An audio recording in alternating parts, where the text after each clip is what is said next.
Mukunzi wa gahunda ya Dusome Bibiliya, reka ngushimire uburyo ukomeje kubana natwe, kandi ndahamya ko hari icyo biri kugenda bigufasha mu kurushaho gusabana n'Imana no kumenya ibyiringiro byawe bishingiye ku ijambo ry'Imana mu buryo bwimbitse. Ndakurarikira kugira ngo ujye ufata Bibiliya yawe ukurikire mu gihe dusoma aya magambo. Reka rero twifashishe Bibiliya ijambo ry'Imana kugira ngo birusheho gufasha abumva ikinyarwanda gikoreshwa muri iki gihe uburyo amagambo asobanutse neza. Uhoraho ategeka Aburamu kwimukira muri Kanani. Uhoraho abwira Aburamu ati, va mu gihugu cyanyu usige bene wanyu n'inzu ya so, ujye mu gihugu nzakwereka. Abagukomokaho nzabagira ubwoko bukomeye, nawe nzaguha umugisha, nzakugira ikirangirire, uzahesha abandi umugisha. Abazagusabira umugisha nzabaha umugisha, abazakuvuma nzabavuma, amahanga yose azaguherwamo umugisha. Aburamu yimutse i Harani nk'uko Uhoraho yari yabimutegetse, ajyana n'umuhungu wabo Loti.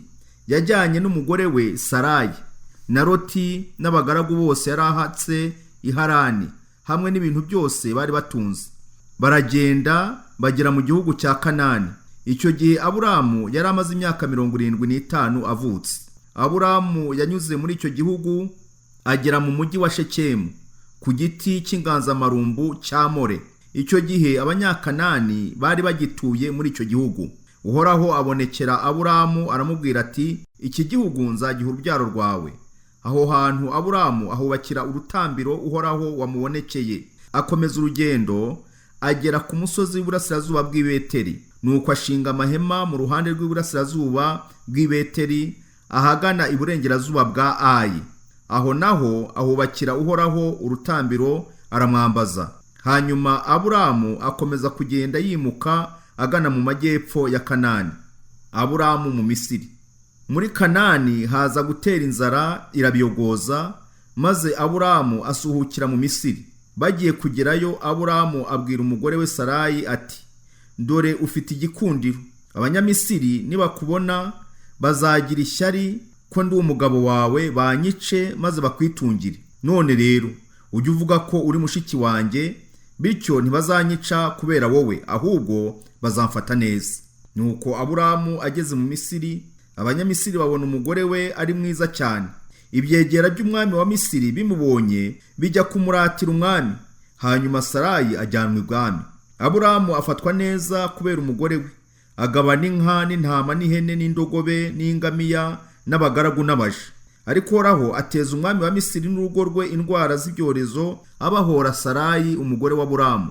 Umwami niko gutumiza Aburamu aramubaza ati, ibyo wankoreye ni ibiki? Kuki utambwiye ko ari umugore wawe?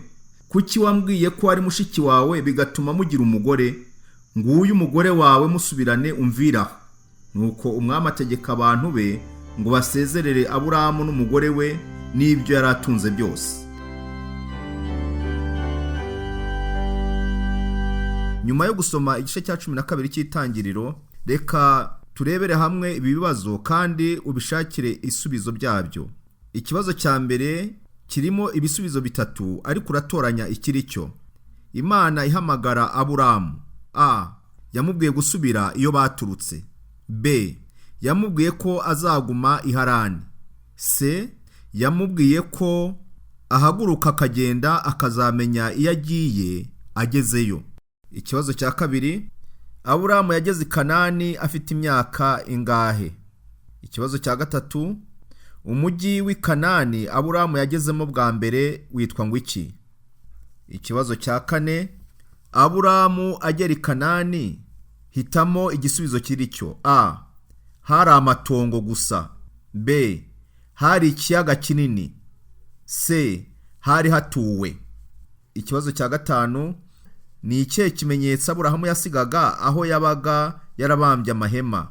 Ikibazo cya gatandatu, ni iki cyateye Aburamu guhindura irangamimerere ye ageze mu Misiri cyangwa se Egiputa? Ikibazo cya karindwi ari nacyo cya nyuma, ni irihe somo twakwigira ku byabaye ku mwami wa Misiri nyuma yo gucyura umugore wa Aburamu? Reka nkomeze kugushimira uko ubana natwe, kandi nkurarikira kuzakurikira ibindi bice bikurikiyeho. Umugambi ni ukuzakomeza gusoma Bibiliya yose kugira ngo tuyirangize. Imana ikomeze kubana nawe.